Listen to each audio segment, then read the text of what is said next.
Next question में लिखा है बेटे, thin rod of mass m and length l rotating about perpendicular axis passing through cm with angular speed omega. मेरे पास एक rod है जिसकी लेंथ l है, मास m है, उस एक्सिस के अबाउट रोटेट कर रही है जो cm से पास हो और उसके परपेंडिकुलर हो विद एंगुलर स्पीड ओमेगा। पहले सेंटेंस में ये लिखा, two object each of mass m/3 are attached gently to the two end of rod. पहले खाली रॉड रोटेट कर रही थी, मगर अब मैंने क्या किया है, इसके ऊपर दो पार्टिकल अटैच कर दिए हैं। आपकी जो रॉड रोटेट कर रही थी ना, मैंने उसके किनारे पे दो पार्टिकल अटैच कर दिए हैं, ईच ऑफ मास m/3। अब पहले खाली रॉड रोटेट कर रही थी, अब आपने उस पर दो पार्टिकल और रख दिए हैं, तो ऑब्वियसली ओमेगा चेंज हो गया होगा, ओमेगा से ओमेगा डैश बदल गया होगा। कितना? सर आपने दो पार्टिकल धीरे से रखे हैं, कोई एक्सटर्नल टॉर्क आपने अप्लाई नहीं किया उन्हें रखते वक्त, तो एंगुलर मोमेंटम कंजर्व रहेगा। इनिशियल एंगुलर मोमेंटम बराबर होगा फाइनल एंगुलर मोमेंटम के। एंगुलर मोमेंटम ऑफ बॉडी का फॉर्मूला होता है आई ओमेगा।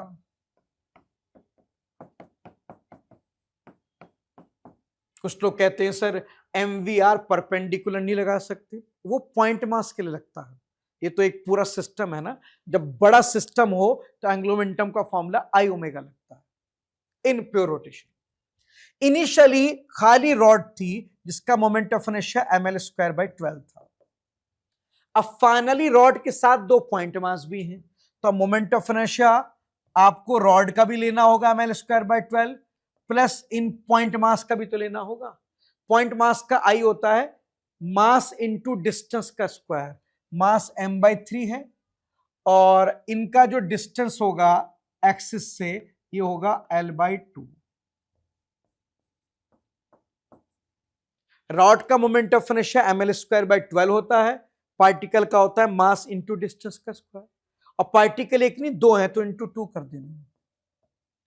अब ये फाइनल मोमेंट ऑफ इनर्शिया आ गया into final omega, omega dash. Check कर लीजिए, क्वेश्चन में यही लिखा है, आप पढ़ सकते हैं इसमें, ठीक है।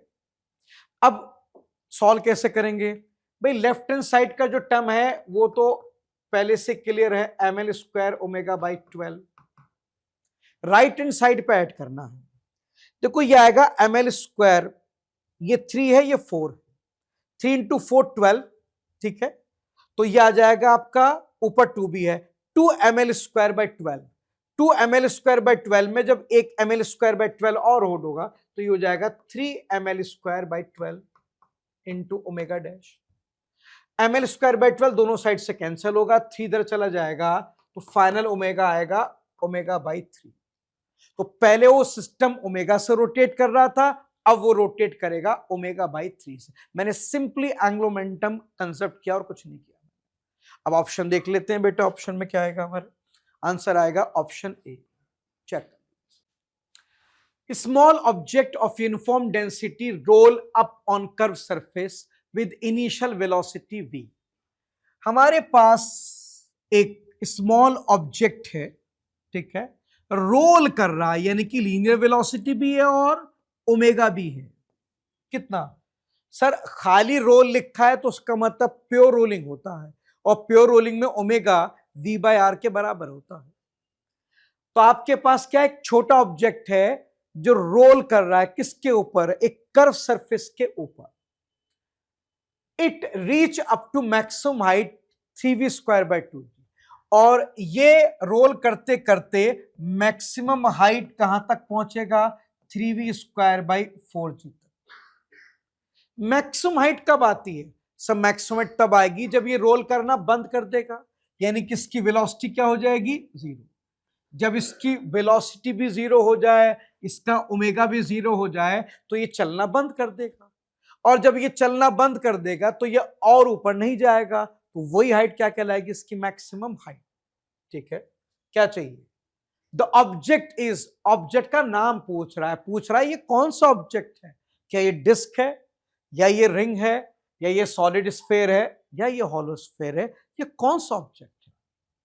अब देखिए हमारे पास एक छोटा सा ऑब्जेक्ट है जो इनिशियली रोल कर रहा है और रोल करता करता वो एक कर्व सरफेस पे पहुंच गया जिसकी मैक्सिमम हाइट इतनी है।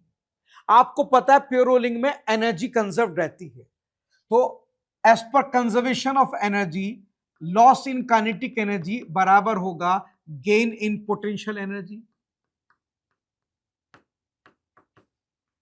लॉस इन काइनेटिक कैसे निकालते हैं? Initial kinetic minus final kinetic, और गेन इन पोटेंशियल का डायरेक्ट फॉर्मूला होता है mg डेल्टा HCM।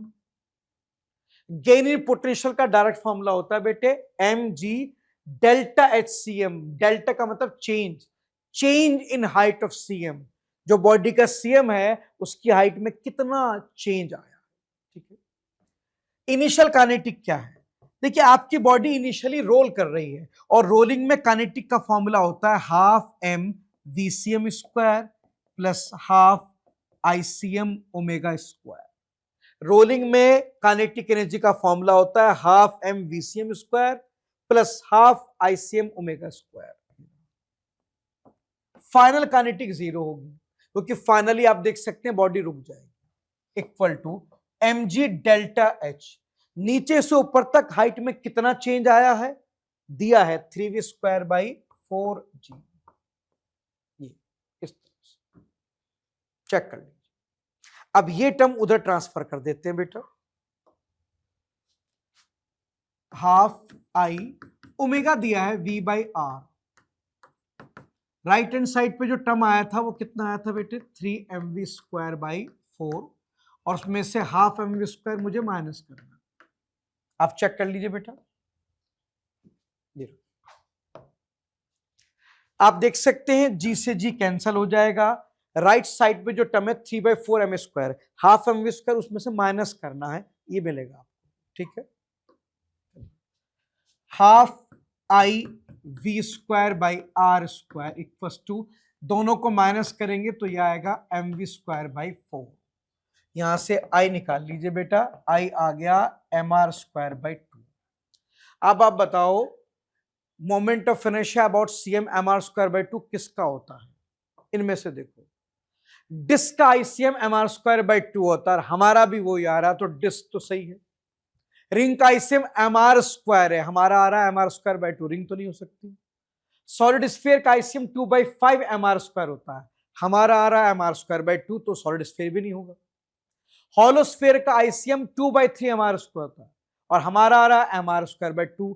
सर हमारा मोमेंट ऑफ इनर्शिया इन चार में से सिर्फ किससे मैच कर रहा है? डिस्क से। इसका मतलब आपका जो ऑब्जेक्ट था वो एक डिस्क था। नेक्स्ट क्वेश्चन में लिखा है a drum of radius r and mass m roll down without slipping along incline plane.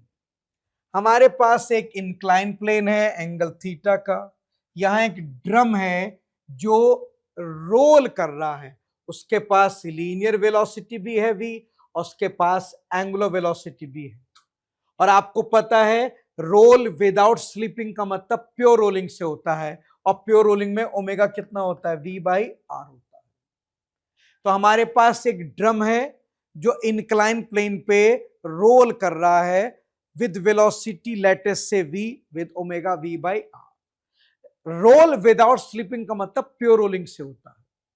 Pure rolling में अगर लीनियर वेलोसिटी सेंटर मास की v है, एंगुलर स्पीड होती है v बाई आर। इस तरह से ड्रम रोल करता हुआ नीचे आ रहा है, ठीक है। अब आगे क्या लिखा है? The friction force. Friction force क्या? आगे कुछ नहीं बताया, आगे ऑप्शन पढ़िए ना। पहला ऑप्शन कहता है the friction force convert translation energy into rotational energy. पहला ऑप्शन कहता है आपका फ्रिक्शन फोर्स जो लगेगा वो ट्रांसलेशनल काइनेटिक एनर्जी को रोटेशनल काइनेटिक में कन्वर्ट करेगा। ट्रांसलेशन का मतलब लीनियर काइनेटिक एनर्जी। चेक कर लेते हैं। इसका अगर एफबीडी बनाए इस ड्रम का, तो ड्रम पर एक तो mg लगेगा, ठीक है, जिसके दो कंपोनेंट होंगे, एक along the incline mg sine theta जो हम पढ़ते हैं क्लास में, एक perpendicular to incline mg cos theta. तो ड्रम पर एक तो mg लगेगा जिसके दो कंपोनेंट होंगे। सरफेस के ठीक 90 नॉर्मल लगेगा और सरफेस के ठीक पैरेलल फ्रिक्शन लगेगा, ऐसे।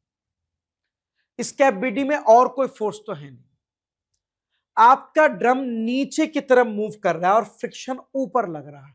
फ्रिक्शन लीनियर मोशन को अपोज कर रहा है, यानी कि वो ट्रांसलेशन काइनेटिक एनर्जी को रिड्यूस कर रहा है। ठीक, टॉर्क किस डायरेक्शन में लगेगा, फ्रिक्शन सेंटर के अबाउट टॉर्क किस डायरेक्शन में देगा, सेंटर ये है, फ्रिक्शन ऐसे लग रहा है ऊपर की तरफ, लगाओ, फ्रिक्शन ऐसे लग रहा है तो आपका टॉर्क लगेगा बेटे एंटी क्लॉकवाइज लगेगा।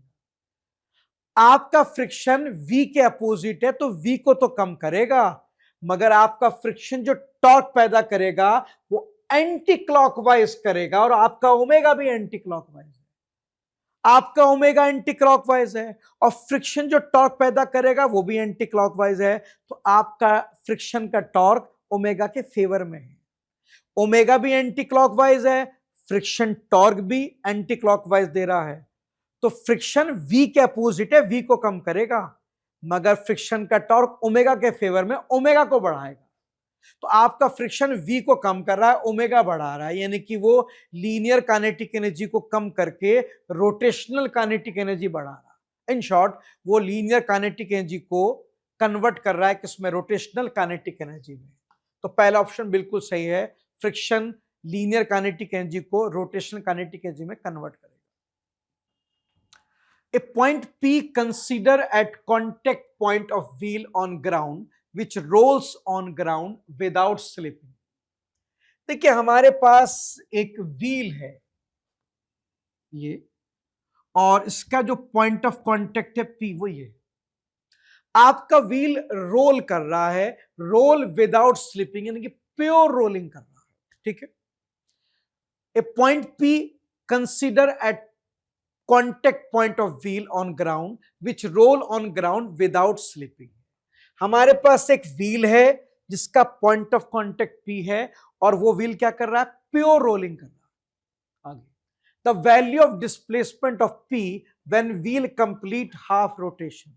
जब ये व्हील अपना आधा रोटेशन पूरा कर लेगा तो पूछ रहा है P का डिस्प्लेसमेंट कितना होगा। सर आधे रोटेशन के बाद आपका व्हील थोड़ा आगे बढ़ जाएगा, रोल कर रहा है ना, रोल का मतलब आपका व्हील लीनियरली भी चल रहा है और आपका व्हील रोटेट भी कर रहा है। रोलिंग का क्या मतलब है, combination of linear and rotation. आपका व्हील जो है वो लीनियरली भी मूव कर रहा है और आपका व्हील रोटेट भी कर रहा है। ठीक, अब आधे रोटेशन में तो P नीचे से ऊपर पहुंच गया होगा, तो 180 तो घूमेगा वो आधे रोटेशन में, अभी P नीचे है। ठीक है, तो बेटे आधे रोटेशन में 180 घूम के कहां चला जाएगा, पॉइंट ऊपर चला जाएगा, तो आपका आधे रोटेशन के बाद P इधर पहुंच जाएगा। ये हाइट कितनी है, डायमीटर के बराबर है 2r, और लीनियर डिस्टेंस कितना चलेगा ये, देखिए प्योर रोलिंग में VCM बराबर होता है ओमेगा इंटू आर। V को लिख सकते हैं डिस्टेंस बाय टाइम, ओमेगा होता है angle theta upon time, T से T कैंसिल हो गया, S इक्वल्स टू आधे रोटेशन में कितना थीटा आएगा, 180 डिग्री, यानी कि पाई रेडियन इंटू आर। तो बेटे ये जो आधा डिस्टेंस चलेगा लीनियर, ये पाई आर के बराबर चलेगा। तो आधे रोटेशन में body linearly pi R distance आगे बढ़ेगी। ठीक है, तो बेटे आपका जो व्हील है ना वो रोल कर रहा है, रोल का मतलब वो लीनियरली भी चल रहा है और साइमल्टेनियसली वो रोटेट भी कर रहा है। और रोलिंग में क्योंकि VCM ओमेगा आर के बराबर है, तो उससे पता लगता है कि आधे रोटेशन में आपका wheel linearly pi R distance आगे चला जाएगा। तो आपका व्हील पहले यहां था, आधे रोटेशन के बाद पाई आर वो आगे आ जाएगा, यहां आ जाएगा, इतना डिस्टेंस चलेगा आधे रोटेशन में, लीनियर डिस्टेंस। अब ये बताओ उसने मुझसे क्या पूछा, उसने मुझसे P का डिस्प्लेसमेंट पूछा। डिस्प्लेसमेंट का क्या मतलब होता है, उसका मतलब होता है shortest gap between initial and final. Shortest gap between initial and final. Initially आपका P यहां था, आधे रोटेशन के बाद आपका P यहां पहुंच गया, तो डिस्प्लेसमेंट इन दोनों का बीच का शॉर्टेस्ट गैप हो गया ये। अब ये चाहिए मुझे, कैसे मिलेगा सर, ये एक राइट एंगल ट्रायंगल है जिसकी दो साइड पता है, तो सीधे सीधे पाइथागोरस थ्योरम लगा देते हैं। अकॉर्डिंग टू पाइथागोरस एस बराबर होगा अंडर रूट वर्टिकल साइड का whole square plus horizontal side का होल स्क्वायर। आर कॉमन ले लीजिए बाहर, तो ये आएगा अंडर रूट 2 का स्क्वायर 4 प्लस आर स्क्वायर, तो सॉरी पाई स्क्वायर, आर तो कॉमन ले लिया हमने यहां से, तो आएगा पाई स्क्वायर। तो बेटे पॉइंट पी आधे रोटेशन में इतना डिस्प्लेस हो जाएगा। और अब देखते हैं कौन सा आंसर आएगा बेटे। ये आ जाएगा, आर नहीं दिया, आर दे रखा होगा कितना है, अच्छा रेडियस 1 मीटर दे रखा है, ठीक है, आर की वैल्यू 1 मीटर पुट कर देंगे तो ये बचेगा under root 4 plus pi square, क्योंकि उसने रेडियस की वैल्यू 1 मीटर दे रखी है, तो ये आंसर आ जाएगा under root pi square plus 4। M क्या है, वो तो मीटर यूनिट है, वो उससे मतलब नहीं है, वो तो यूनिट लिखी हुई है। नेक्स्ट क्वेश्चन में लिखा बेटे, speed of homogeneous solid sphere after rolling down an inclined plane of vertical height h from rest without sliding। हमारे पास एक इंक्लाइन प्लेन है जिसकी हाइट h है, मैंने यहां से एक सॉलिड स्फीयर को रिलीज किया है फ्रॉम रेस्ट। जब मैं सॉलिड स्फीयर को रेस्ट से रिलीज करूंगा तो ये स्फीयर ऐसे रोल करता हुआ नीचे आएगा ऐसे, और रोल करता करता जब वो नीचे पहुंचेगा तो उसके पास एक तो अच्छी खासी लीनियर वेलोसिटी आ गई होगी, एंड ड्यू टू रोलिंग उसके पास एक एंगुलर स्पीड ओमेगा भी आ गई होगी v बाई आर। और ये किसने कहा कि ये रोल करता हुआ आएगा, सर क्वेश्चन में लिखा है the speed of homogeneous solid cylinder after rolling down. उसमें लिखा है कि मुझे सॉलिड स्फीयर की स्पीड बताओ कब, जब ये रोल करता करता कहां पहुंच जाए, नीचे। तो बेटे क्वेश्चन में साफ लिखा है कि जो स्फीयर है वो लीनियरली नीचे नहीं आएगा बल्कि रोल करता हुआ नीचे आएगा। देखो आपने सॉलिड स्फीयर को h हाइट से रिलीज किया है फ्रॉम रेस्ट। जब आप स्फीयर को रेस्ट से रिलीज करेंगे तो दो पॉसिबिलिटी थी, क्या तो वो लीनियरली फिसलता हुआ नीचे आ जाए, स्लिप करता हुआ, या फिर वो ऐसे रोल करता हुआ है, ठीक है, क्वेश्चन में साफ लिखा है वो रोल करता हुआ है। तो अगर आपका स्फीयर रेस्ट से रिलीज करने पे रोल करता हुआ आएगा तो नीचे पहुंचते पहुंचते उसके पास लीनियर वेलोसिटी भी आ जाएगी और एंगुलर वेलोसिटी। क्या चाहिए सर, मुझे स्पीड चाहिए, कौन सी वाली, सर कुछ ना कहो तो लीनियर स्पीड चाहिए होती है, एंगुलर स्पीड चाहिए होती तो एंगुलर वर्ड यूज किया जाता है। कैसे निकलेगी, एनर्जी कंजर्व कर दो, प्योर रोलिंग में मैकेनिकल एनर्जी कंजर्व होती है। आपकी बॉडी ऊपर से नीचे आई है तो उसकी पोटेंशियल एनर्जी में लॉस हुआ होगा, और पोटेंशियल का लॉस किस में कन्वर्ट होता है, काइनेटिक के गेन में। लॉस इन पोटेंशियल का डायरेक्ट फॉर्मूला होता है mg डेल्टा एच cm, और गेन इन काइनेटिक किसे बोलते हैं, final kinetic minus initial kinetic. mg delta H cm, sir ऊपर से नीचे तक cm की हाइट में कितना चेंज आएगा, देखिए cm यहां पे होगा r हाइट ऊपर, यहां भी cm कितनी हाइट पे होगा, r हाइट ऊपर। इस समय cm की हाइट कितनी है टोटल, वो है h प्लस r, और ग्राउंड पर पहुंच के cm की हाइट क्या होगी, r। तो cm की पहले हाइट h प्लस r थी, अब r है, तो h प्लस r बदलकर r हो गया, चेंज कितने का आएगा, h के बराबर चेंज आएगा। हमें डेल्टा चाहिए, change in height of cm। Final kinetic, finally आपका स्फीयर रोल कर रहा है, रोलिंग में जो काइनेटिक होती है उसका फॉर्मूला होता है हाफ m vcm स्क्वायर plus half ICM into omega square.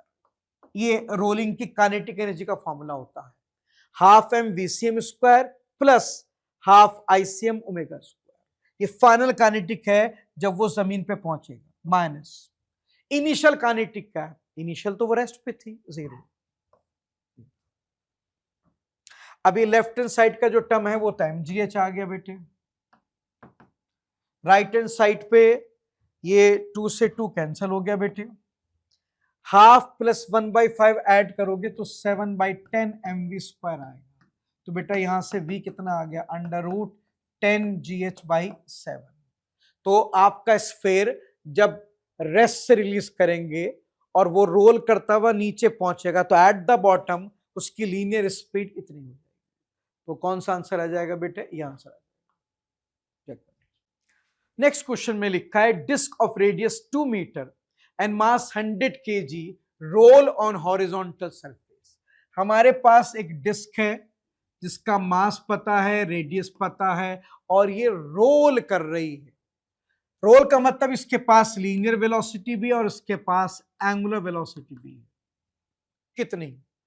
Role का मतलब प्योर रोलिंग से लेते हैं और प्योर रोलिंग में ओमेगा v/r के बराबर है। तो हमारे पास एक डिस्क है जिसका रेडियस पता है, मास पता है, और वो हॉरिजॉन्टल फ्लोर पे रोल कर रहा है। आगे its centre of mass has speed 20, v की वैल्यू दी है, r भी दिया है, मास भी दिया और v भी दिया, सब कुछ दिया। How much work is needed to stop it, कितना वर्क करना पड़ेगा इसे रोकने के लिए। देखिए वर्क एनर्जी थ्योरम के अकॉर्डिंग वर्क बराबर होता है चेंज इन काइनेटिक के फाइनल माइनस इनिशियल। क्योंकि आपको रोकना है तो फाइनल काइनेटिक तो क्या हो गई, जीरो। जब डिस्क रुक जाएगी तो फाइनली काइनेटिक जीरो हो जाएगी। तो बताओ वर्क किसके बराबर होगा, माइनस इनिशियल काइनेटिक के। और इनिशियली क्योंकि डिस्क रोल कर रही थी तो रोलिंग में काइनेटिक का फॉर्मूला क्या लगता है, हाफ एम VCM स्क्वायर प्लस हाफ ICM ओमेगा का स्क्वायर। डिस्क का ICM mr²/2 होता है और प्योर रोलिंग में ओमेगा v/r के बराबर होता है। तो ये वर्क आ गया माइनस, दोनों टर्म को ऐड कर दो तो ये आएगा 3/4 mv²। अब बस वैल्यू पुट करनी है आपको, माइनस, अब यहां पे वैल्यू पुट करनी है बेटा, 3/4, मास कितना दे रखा है 100 kg और लीनियर स्पीड है 20 सेंटीमीटर यानी कि 0.2 मीटर पर सेकेंड, उसका स्क्वायर करना है। ठीक है, तो यहां से वर्क आ गया बेटे माइनस 3/4 इंटू 100 इंटू 0.2 का स्क्वायर होता है 0.04, तो -3 आ गया। माइनस तो इंडिकेटिव है, वो आपको बता रहा है कि जो आप वर्क करेंगे वो नेगेटिव वर्क करेंगे, यानी कि आपको ऐसा वर्क करना होगा जो उसकी मूवमेंट के अगेंस्ट हो। हाँ तो अगेंस्ट ही करेंगे क्योंकि डिस्क को रोकना है ना, तो किसी चीज को रोकने के लिए एक रिटार्डेशन की जरूरत होती है, तो ऑब्वियसली हम अपोजिंग वर्क ही करेंगे। बस वही मतलब है, आंसर आपको 3 देना है। -3 क्यों नहीं सर, -3 ऑप्शन में नहीं है। अब -3 ऑप्शन में नहीं है, इसका मतलब एग्जामिनर को सिर्फ वर्क का मैग्नीट्यूड चाहिए, उसे उसका साइन नहीं चाहिए। अब सॉल्व करके तो दोनों आएंगे ना, सॉल्व करके वैल्यू भी आएगी और उसका साइन भी। तो आंसर ये है कि वर्क 3 जूल करना है और माइनस ये बता रहा है कि आपको जो वर्क करना है वो अगेंस्ट द मूवमेंट करना है। लेकिन क्योंकि एग्जामिनर ने सारे ऑप्शन पॉजिटिव में दिए, इसका मतलब उसे खाली वैल्यू चाहिए, उसे इसके साइन में कोई इंटरेस्ट नहीं। हाँ अगर दोनों ऑप्शन होते, +3 भी होता और -3 भी, हाँ तो फिर उसके अंदर मोर अप्रोप्रिएट -3 होता। क्यों भाई, अगर -3 वाला ऑप्शन भी है तो वो ज्यादा बेटर है क्योंकि उसके अंदर वैल्यू भी बताई जा रही है और साइन दोनों बताए जा रहे हैं। तो अगर यहां पे -3 ऑप्शन में होता तो वो बेटर ऑप्शन था, मगर क्योंकि माइनस वाला ऑप्शन ही नहीं है, इसका मतलब एग्जामिनर को वर्क के साइन में कोई इंटरेस्ट नहीं है, उसे सिर्फ उसके मैग्नीट्यूड में इंटरेस्ट है। तो आप खाली वैल्यू बता दीजिए, साइन को छोड़ दीजिए।